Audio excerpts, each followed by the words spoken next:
Thank you so much. I'm Brandon Deutsch. You can find me at the SD Takes on X, Brandon S. Deutsch on TikTok and Instagram. Back to This is a sausage hot dog. All right, good stuff. And I got it plain. Nothing except like 2 or 3 onions. Fantasy football is big business. And there's an old saying, hockey players are built to summer. Well, if you want to win your fantasy league, pay attention to the rookies coming out, the players you want to hold over, and try to project not who's good now, but who will be good in the future. That's how you win your fantasy league.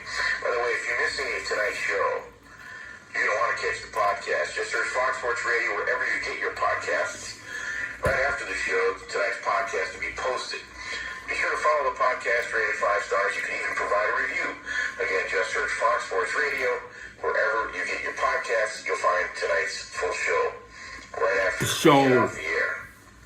By the way, earlier in the show, another great midnight hour, thanks to the callers, we talked about the Seattle Seahawks ticket situation, where their season ticket holders received a notice that if they were selling their tickets, they might perhaps be in jeopardy for getting their season tickets next year. It's a story not the first time things like this happen. We just want to get people's thoughts. Well, Monday night's game between Indiana. Oh yeah, you talk about money. This is a college football playoff title game. The ticket prices, money. They will be the most expensive ever. We'll break it down for you. How much are these tickets? I'm Bernie Fratto. We are coming to you live from the Las Vegas Fox Sports Radio studios. Don't go away. You'll see the Bernie Fratto Show on Fox Sports Radio. Fox Sports Radio is this. Fox Sports Radio is also this. To Sunday. Here we go, Sunday. What time is kickoff? 9 hours? Is it 10 o'clock 10 o'clock kickoff today? Let's see. 12 lunchtime. It's high noon, that's right. Texans high noon. 10 hours, 19 minutes.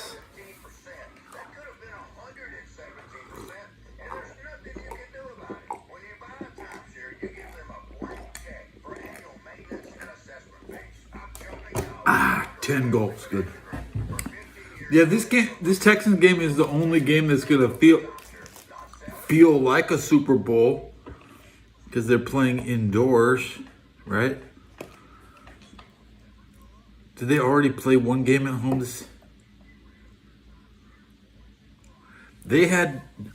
No, it's not in Texas. I keep thinking I'm gonna be treated to a game from Texas. There's no game in Texas. It kind of sucks. Yo, I lifted 195 in a deadlift.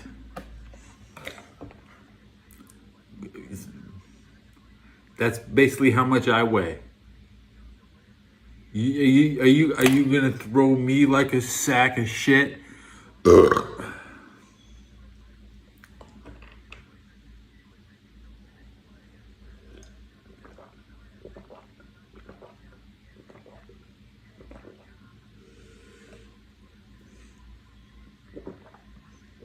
Ah, 15 ounces down.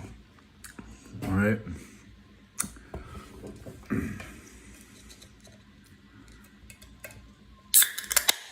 When you go to drink a beer, you have to get one in you. Yeah. I drank every day this year. I've been almost every day for 365 days in a row.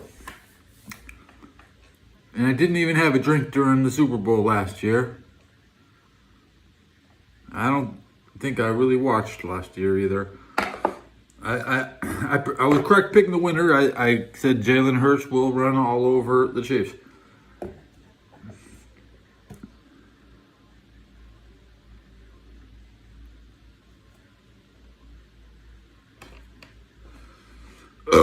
Get these burps out. I have another hot dog and eggs. Hot dogs and eggs here.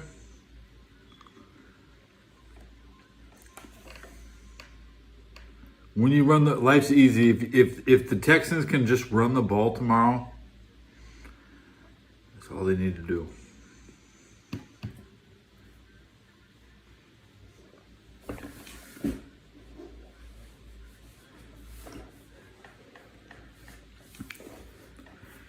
Number 57 offensive line of the Rams is a USC Trojan.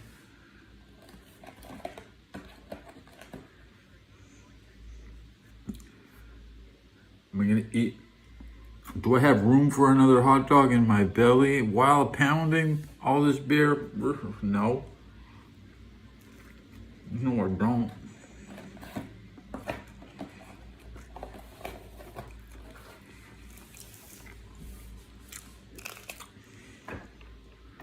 The sausage dog was better. I wish I got an extra 2 sausage dogs, but the grill didn't have a selection ready. There was just the grill. It was picked clean. I'm breaking a sweat underneath my hat. Oh man, hat fell on the floor. Okay, Ted, show your true colors.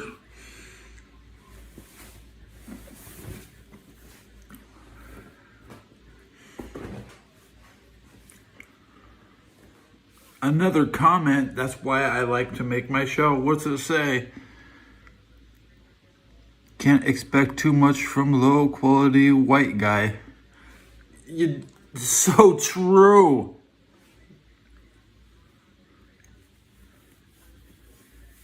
Remember, you, me, you.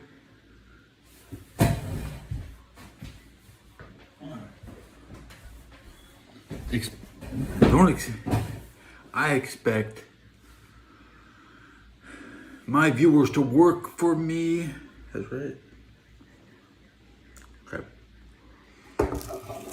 Like an unpaid moderator. Please remind everybody you can't expect anything from, as you say, low quality white guy.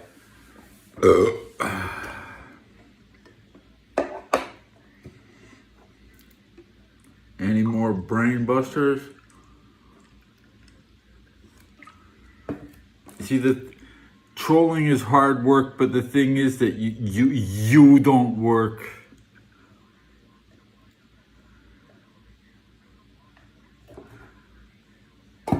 And trolling is work, but the thing is it won't work on me. So please, when I troll, I usually immediately stop watching. Don't even wait for the result, right? You have to value your time as a troll, cut your joke, and pull out, okay? Just slide in, leave a joke, pumper and dumper, you know? Pump and dump on my show that's what this guy came in here pumping and dumping on a low quality white guy.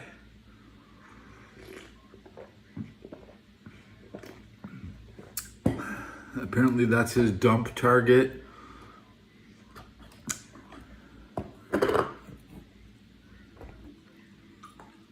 Where will I dump next? I want to dump in a Miami. No, I don't know. New York, I want to pick a shit in New York. I tell you, I'll have to zoom in on my sphincter when my first ever New York log is born.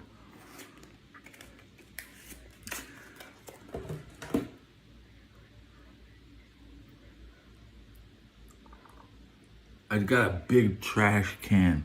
I got a big trash bag. This trash bag is big enough for a human body.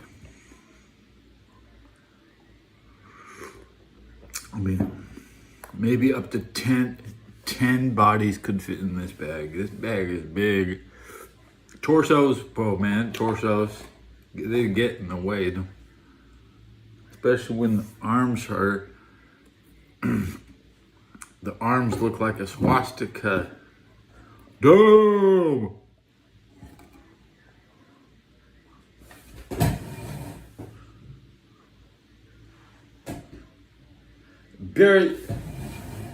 Bury this motherfucker.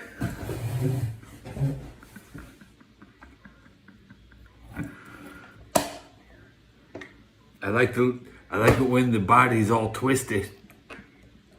That's my name, Ted. You said my name, Ted. Body's all twisted, like a swastika.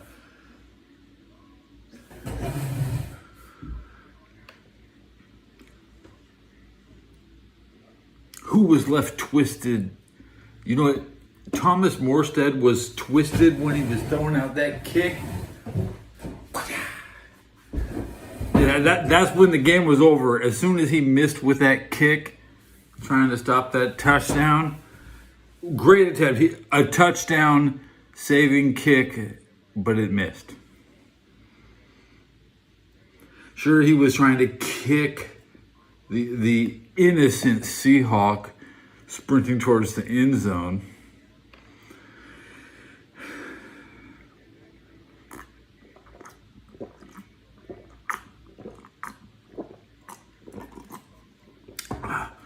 Brock Purdy with 5 wins in a row versus the Seahawks. Dude, Purdy dominates the Seahawks. I don't want to hear any of this. Purdy had 5 wins in a row on the Seahawks. He tried to get 6, but he only got 6 points. But the 49ers, they won their sixth Super Bowl. Not in 2026. They'll be in the playoffs 2027. Talking about, yeah, 7. We the 7 around. We the 7s around here. No, they're not. They ain't no sausage flavor burp. Okay. I'm at the point now where all 41 ounces have been put into the Yeti. Is my the body bag game.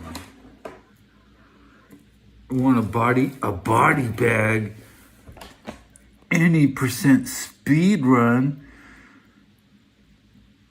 Okay, let's look for body bags in here on the thingy. BODY bag. You can cough and dance. That's almost a body bag. That's just cough and dance.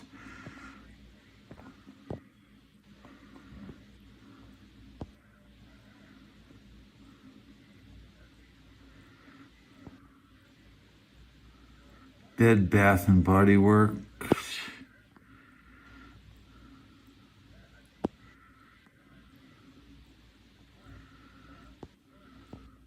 I was watching Coffin Dance. Right? Dude, who else watched Coffin Dance right after the 49ers lost?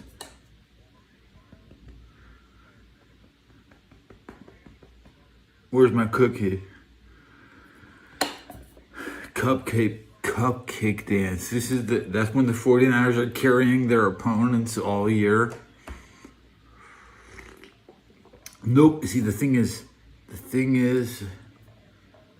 we'll be ready for 9 regular season victories. We'll go 9-7 next year. We'll get winning season. Kyle Shanahan is like a carbohydrate. We don't need this. We don't like this thing Kyle does, and we don't like that thing Kyle does.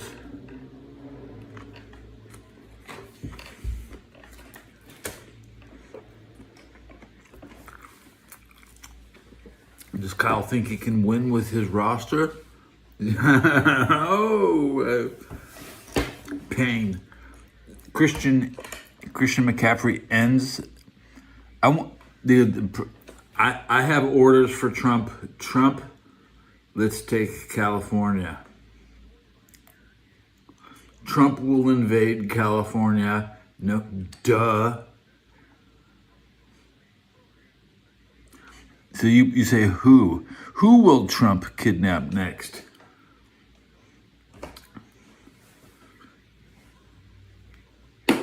We will kidnap the peninsula. We'll kidnap Baja California. Okay. Let's go with a Baja California. Any speed run. BAGA. Baja California. This is what they got. This right here. Right here. Is that I don't know. Boat. Do better, Ted. We looked at Baja. Yesterday I loaded this image. 2025 Baja California. So that we will take California back from the Mexicans. I already told you the Strip. Los Angeles is the Gaza Strip, but it's really the Gaza and Baja. Get it? Gaza, Baja. You get that straight. Sea of Cortez. Mr. Sea of Cortez will take that shit too. Also known as the Bay of California or the Sea of California, where the tide swells 50 feet per day. And they still require Colorado River water to maintain the salt levels of the Pacific Ocean.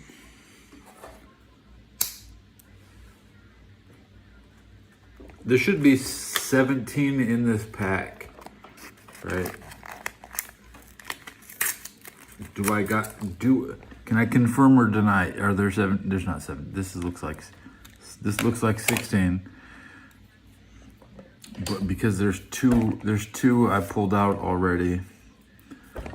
Now we can give it accurate cigarette count. 1, 2, 3, 4, 5, 6, 7, 8, 9, 10, 11, 12, 13, 14, 15, 16, 17, 18. 90% of a pack. If this was a M16 accuracy test, I could miss 7 out of 20 and hit 65%. As long as you have 13 cigarettes in your pack, you can qualify at 65%.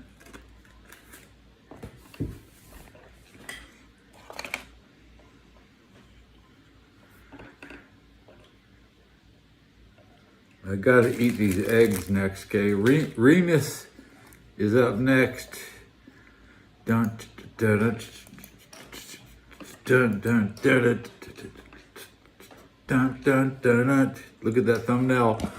Dun dun dun. Go go go!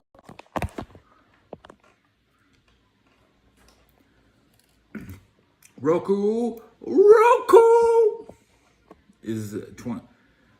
How to say 6 in Japan. Roku. This is Roku, the year of Roku. Amazon Fire or Roku? What do you think is better? Amazon Fire or Roku? Who will kidnap Trump next? Who will kidnap Trump next? You want his heart. Stormy Daniels, a porn star. Hopefully Trump and somebody with loose standards. Dun, dun, dun, dun, dun. I want to give all my money to have sex with a non-reproducing deity. A virtue signal, tipping girls who don't know me on OnlyFans.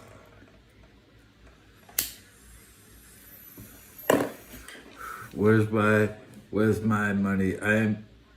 Guys, I'm all about that extortion, but I don't need it from you. I get it from the VA.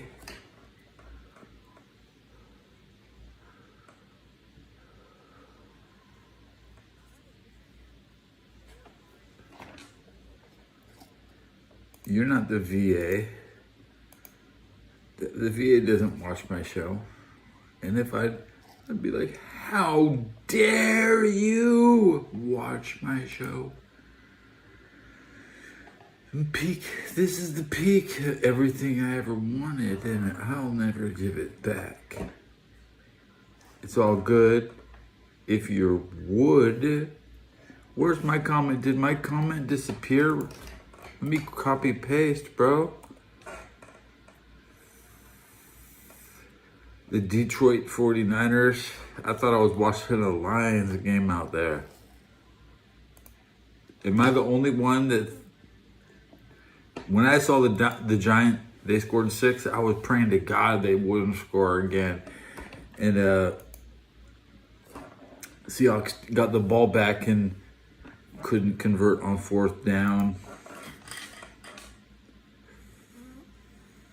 Fred Warner, my ass. Fred Warner, my ass. Cripple. Broke dick. This is what we call you in the Army. When you're a Fred Warner, you're a broke dick. Dude, I'm the U.S. Army, bro. I ain't playing around. Okay, look. You NFL fans, goofy. Okay. You goofy. I believe it. I'm at the Army standard. You guys are like, yeah, we on a fuck, whatever you think your job is.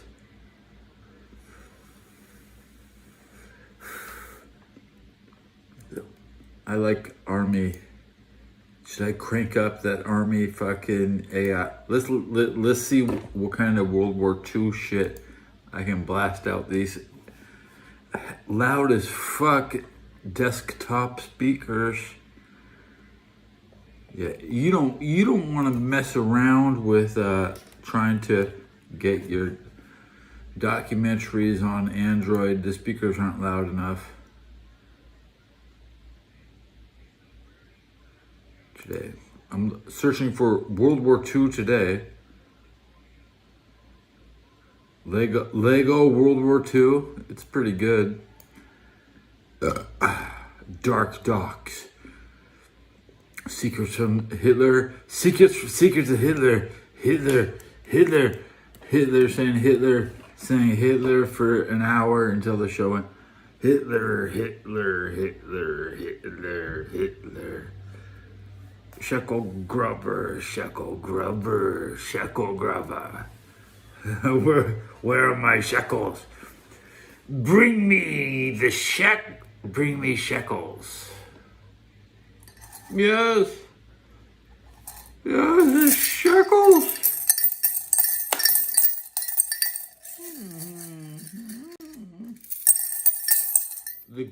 I just got a bell notification for a World War II documentary. Let's see.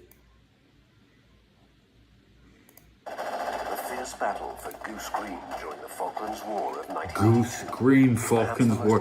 Yeah, I enjoy the Falklands War. They say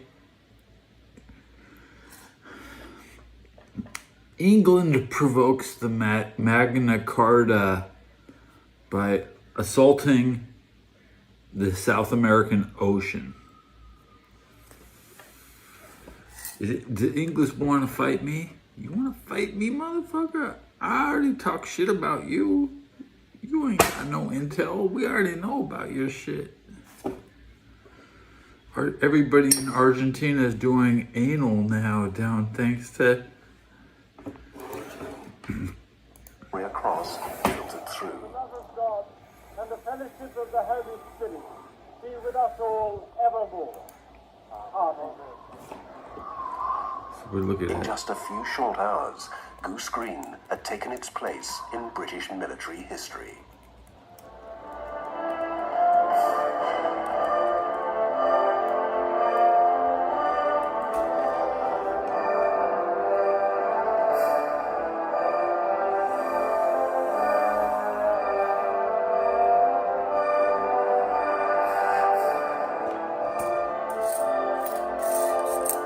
You can't drink shekels. I'm drinking 41 ounces of Hurricane.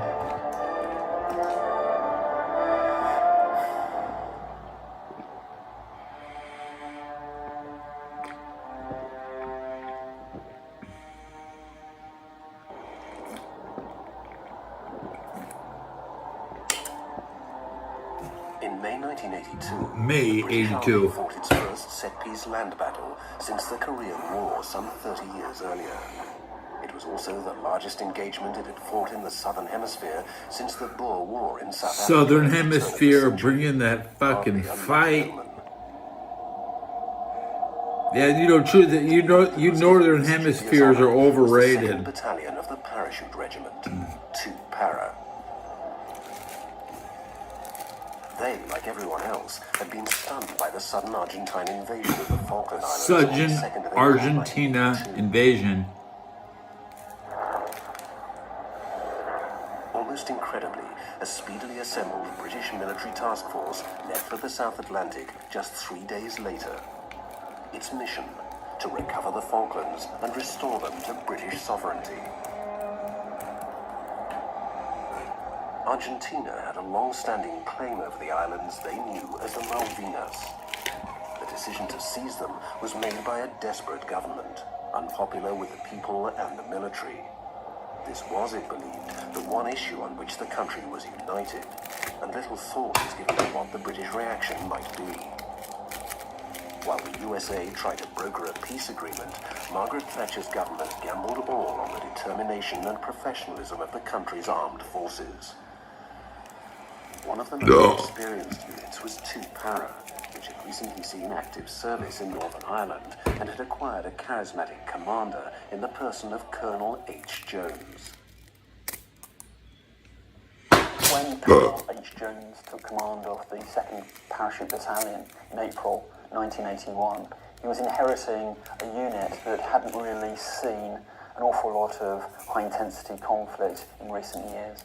Largely because of their deployment to Northern Ireland, they'd actually become out on a limb, a battalion without really having a role. They had rifle companies that were hired out to other units. They lost the cohesion that's so important for infantry units. When they came back to Britain, therefore, it was absolutely crucial when Colonel H took command that he reorganised the unit. He found out what the strengths and weaknesses of his battalion were. Jones was driven, intelligent, didn't suffer fools gladly, didn't suffer people who disagreed with him gladly. He was an officer who couldn't help but inject himself into every aspect of battalion life, and people commented that he put his mark on the battalion. It was certainly his battalion. Recalled from leave to barracks in Aldershot in early April 1982, 2 Para sailed south aboard the MV Norland. The voyage to the South Atlantic. On its arrival, the battalion joined the remainder of the task force as it regrouped and reorganized at Ascension Island. 4 weeks at sea must have seemed a lifetime for soldiers who were accustomed to hard physical exercises in open spaces. But 2 Para made the best of their lot, maintaining their fitness while undergoing thorough weapons and first aid training. It wasn't a pleasure cruise by any stretch of the imagination. It was a very demanding routine of physical fitness, of exercises, of competitions, weapon training competitions, in a very restricted space. They had to do what they could around the deck of the boat, running first in plimsolls, so that the deck didn't actually make too much noise for the naval officers that were on board. Then they marched in their boots. They did a lot of running, a lot of physical exercise to keep them in trim, and the long voyage down south would have actually taken the edge off that, and that fitness was going to be absolutely crucial to them in the actual Falkland Islands battles themselves.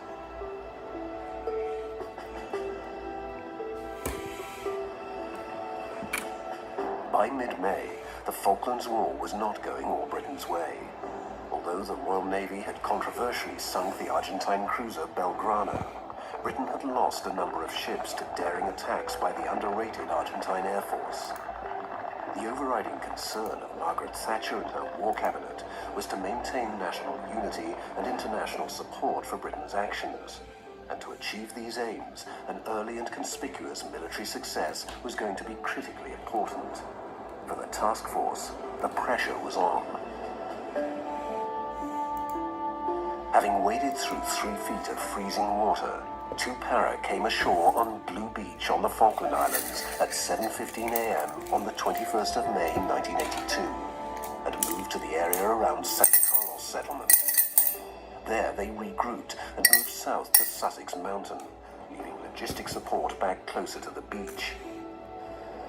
This was the late autumn in the Falklands, when temperatures are always around freezing, and the driving rain seems to penetrate every fibre. Sussex Mountain was a very exposed position, some 800 feet above sea level. And 2 para were actually given a very good task for a battalion to be given very early in the battle, to get up there and actually protect the important landing beach of San Carlos. It was a real feather in Colonel H's cap to actually be given that task. But when they got there, they were exhausted and they really found what the conditions in the Falklands would be like. Sussex Mountain's 800 feet high. Now, 800 feet doesn't sound very high, but in the Falklands, 800 feet will actually place you in the direct path of the wind coming from Antarctica. And at night, that wind is cold. They tried to dig in on the summit of Sussex Mountain, and they discovered that after the first couple of spadefuls of peat had been removed, the hole they were digging very rapidly filled with water. They had become wet when they landed, and some of them were to stay wet for the rest of their times in the Falklands. And Jones knew that the longer they stayed up there, the worse his fighting efficiency would become. He was desperately anxious to get them into action, and the paras were equally anxious. 2 para had been placed under the overall command of 3 Commando Brigade Royal Marines, led by Brigadier Julian Thompson. With the pressure for action from London growing by the hour, it soon became clear that it was 2 para which would fight the first big land battle of the war. The ultimate British objective was always to be Port Stanley, the capital of the Falkland Islands. However, almost all of East Falkland and the entire Argentine garrison lay between the landing beaches at San Carlos and Stanley itself. The Argentines were well supported by aircraft and artillery, while the task force had the major logistical problem of putting its guns and ammunition ashore and then getting them to where they were needed. This problem was made worse by the sinking of the container ship Atlantic Conveyor on the 25th of May, which carried all of the task force's helicopter reinforcements. Brigadier Thompson wanted time to consolidate his position, but the War Cabinet in London feared that any serious delay would hand the initiative to the Argentines. On the 26th of May, the decision was therefore taken to mount an attack upon the settlements of Darwin and Goose Green.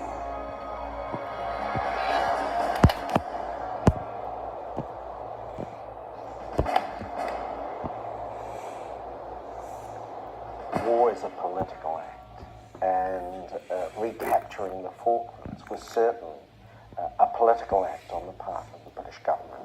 And with the losses to the Royal Navy, a belief, a feeling that international pressure was growing, that the force had landed, but nothing seemed to be happening, then you had this enormous pressure on Thompson to achieve something. To Brigadier Thompson, the situation seemed very different. His task was to establish his beachhead, to get his supplies ashore, to make sure that his men had enough supplies in terms of food, in terms of ammunition, to allow them to fight the campaign. And to him, the objective was absolutely clear. It was Port Stanley, its harbour, and more particularly the vital ground, which was the airfield.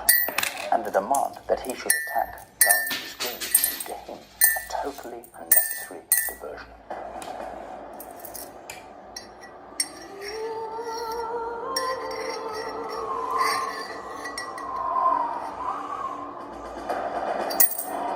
The men of 2 para were relieved to be going into action, for they had already lost the equivalent of a platoon to the ravages of frostbite and exposure. The settlements of Darwin and Goose Green were only 10 miles south of Sussex Mountain, lying on an isthmus which connected the Lafonia part of East Falkland with the main island itself. And so, just after dusk on the 26th of May, the Paras, laden with heavy kit, moved off the mountain to begin their march across the bumpy, marshy ground. This was yopping, a term that was made famous by the Falklands Campaign, and an activity with which the British infantry were to become very familiar. Colonel H. Jones gave the orders for the attack to his company commanders and battalion specialists late on the 27th of May. Even then, he did not have anywhere near as much information as he would have wished, but to have delayed any longer would have denied his subordinates the time they needed to brief their own men. Colonel H. Jones and the 2nd Parachute Battalion were not particularly well served in good, accurate intelligence by their superior headquarters 3 Commando Brigade. They got maps extremely late. There wasn't the aerial reconnaissance photographs that Colonel H. Jones would actually really like to have had to plan his assault. On one hand, you had the SAS saying that there didn't seem to be too much there, and what appeared to be there didn't appear to be very good. And on the other hand, you had reports that there was quite sizable forces. So Jones really was committing himself to a degree to the unknown. 2 Paras' own reconnaissance patrols had been observing the area for some time, and their information was invaluable in helping the intelligence officer to piece together a reasonable picture of the Argentine positions. There were known to be elements of the Argentine 12th Regiment occupying the area, with a large Air Force detachment at the airstrip. There were well-prepared positions around all the settlements, the airstrip, and on the ground that overlooked them. There were a number of 35mm and 20mm anti-aircraft cannon, which were also murderously effective when used against the troops on the ground. The Argentines also had 155mm artillery and mortars, which, although no one in the task force yet knew it, had much better night vision aids than their British counterparts. The British troops were also unaware that they were outnumbered by more than 3 to 1. Argentine strength around the Darwin, Goose Green Peninsula was about 1,200 men, but an awful lot of those were actually Argentine Air Forcemen who weren't necessarily going to actually take part in the battle. Bayonet strength, rifle companymen, they amounted to about 554 men, which was roughly equivalent to the number of attacking 2 Para soldiers. The difference, however, with the 2 Para soldiers and the Argentines is that the 2 Para soldiers were extremely well equipped. They had the best equipment available at that time. They were highly motivated, highly trained, and importantly, they were concentrating their effort on the enemy's positions. They held the initiative. The Argentines, demoralized, cold, poor equipment, poorly led, poorly motivated, held a 20-mile perimeter. They were conscript soldiers. They didn't know when the enemy was going to attack, and potentially that could cause their cohesion a problem when the assault finally went in. The plan was in 6 phases. In Phase 1, C Company, the patrol company, would recce and protect routes forward and start lines for the 3 rifle companies. Phase 2 would see A and B companies attacking the first 2 enemy positions at Burnside House and Camilla Creek. In Phase 3, A and D companies were to take Coronation Point and secure an area on the west side of the isthmus.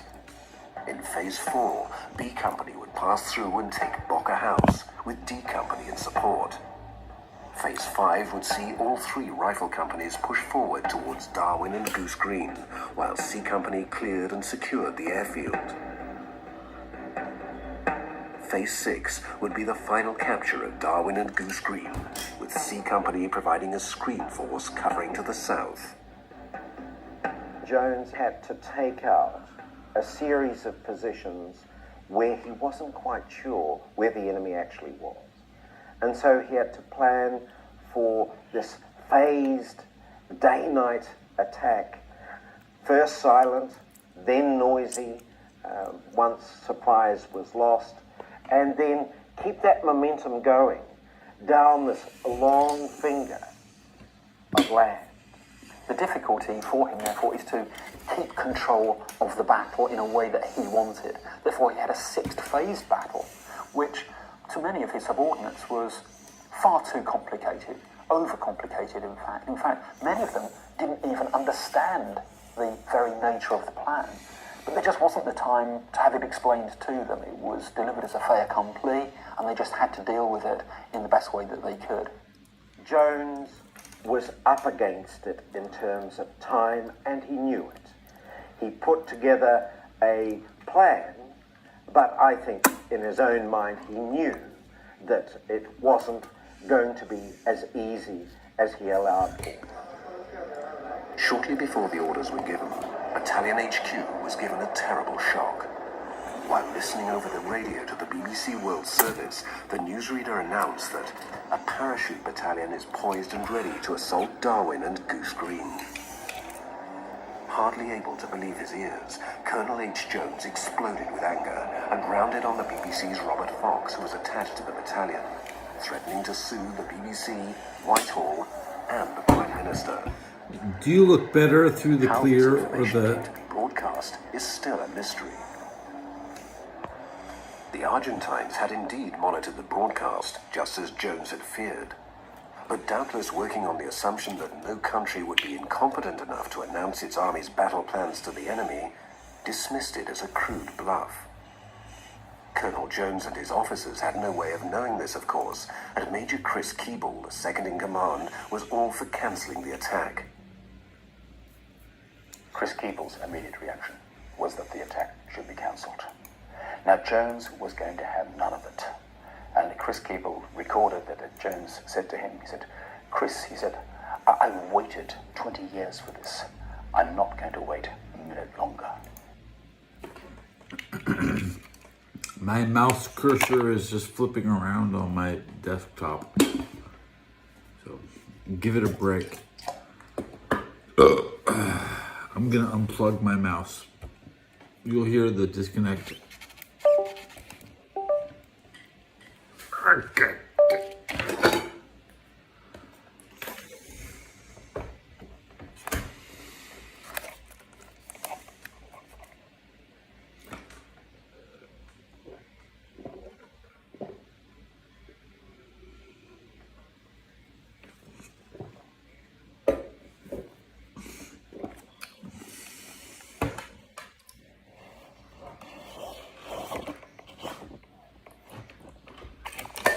It takes one drug per hand.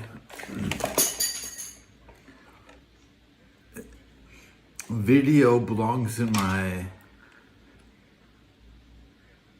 right hand, but my real drugs belong in the left hand, guys.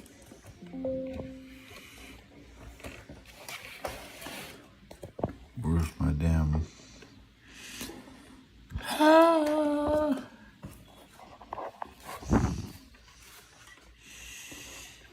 So playing World of Warcraft, not. I already did play it. It ain't changed. It's the same as World of Warcraft it was 20 years ago. It ain't. Matter of fact, 20 years ago we had better loot in the game.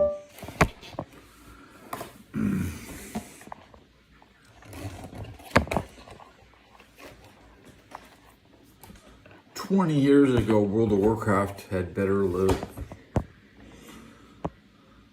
And Blizzard hates Shaman and Shaman loot. And have I not read my comments? I'm at the 44-minute mark. I check my comments like once an hour. I'm not a fiend. I check my comments once an hour. Because I became an online gamer before a streamer. Gaming is about keeping your mouth shut and not letting people know your secret techniques. Thankfully, the best World of Warcraft players don't show you how to exploit herbs under the map.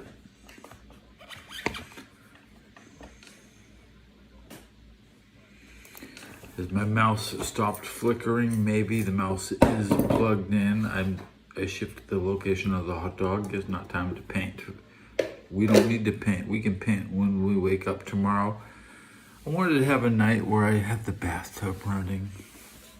So when I come back, I can listen to a waterfall. I only need to taste a pussy once to remember it forever. I want to remember more than 2 pussies. I can remember 2 pussies really good. When I was eating those pussies, now I can brag about the 10 women I went down with, but the two pussies I ate, or maybe I ate 3 pussy.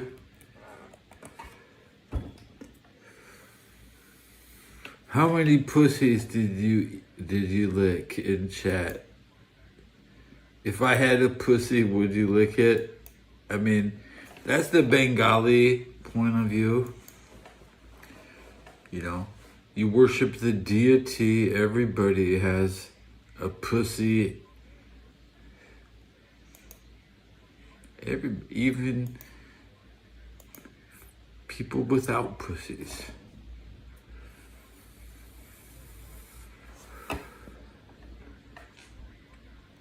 People without pussies are real. Some people, you can call them a pussy. You're a pussy until they break.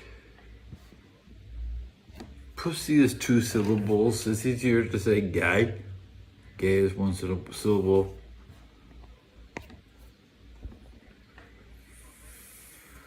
I'm not gonna hit 100 views in less than an hour. My mods didn't show up. I need mods. I need to call the 1-800-CRISIS. 1-800-CRISIS.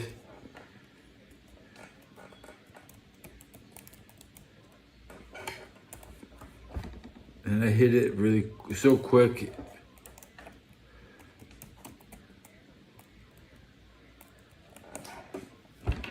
Christus. It's a Christ level crisis.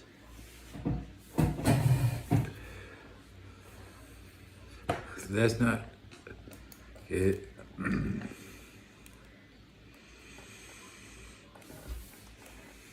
I don't know what I'm talking about. The beer's talking. Let's go interrupt somebody else's live show. That's what I do best. Who is streaming at 227 and why? Dizzy Splits.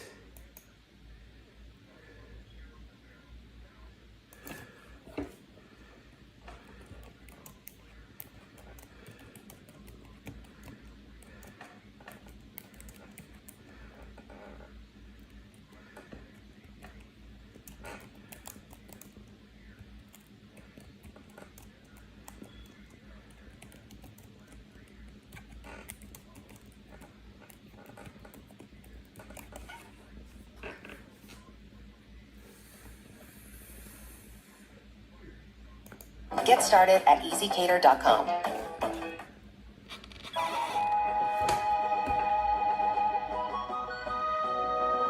First YouTube comment, first YouTube chat of the day. Stand up and show me your belly. This is awkward. I'm from Prague. Greetings to Prague. I can't do that. I have an unfathomable amount of just stuff in my belly button. It'd be like watching The Terrifier. You don't want that.